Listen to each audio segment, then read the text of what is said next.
Tatlong araw na nagkansela ng face-to-face classes sa lahat ng antas ng pampubliko at pribadong eskwelahan ang pamahalang lungsod ng Lucena matapos maitala ang dumaraming bilang ng mga mag-aaral na nakakaranas ng influenza-like illness o ILI o malatrang kasong sakit.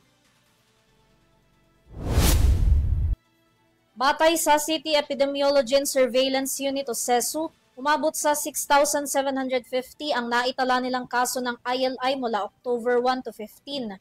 Sa kabuuang bilang, 4,695 ay nagmula sa public schools, habang 2,025 naman sa mga private schools. Maituturing daw ng Lucena LGU na mabilis na pagtaas ito ng kaso ng sakit sa kanilang lungsod. Kaya naman upang maiwasan ang hawaan, mula October 20 hanggang October 22 ang kanselasyon ng klase. Inirekomenda naman ng CESU na mag-self-isolate ng 3 hanggang 5 araw ang individual na may sintomas ng ILI upang hindi makahawa pa. Sumasailalim naman ngayon sa disinfection ng mga paaralan para sa pagbabalik ng klase. Samantala, ipinag-utos na rin ng lungsod ang mandatoryong pagsusot ng face mask ng lahat ng nasa loob ng mga paaralan sandaling manumbalik na ang klase.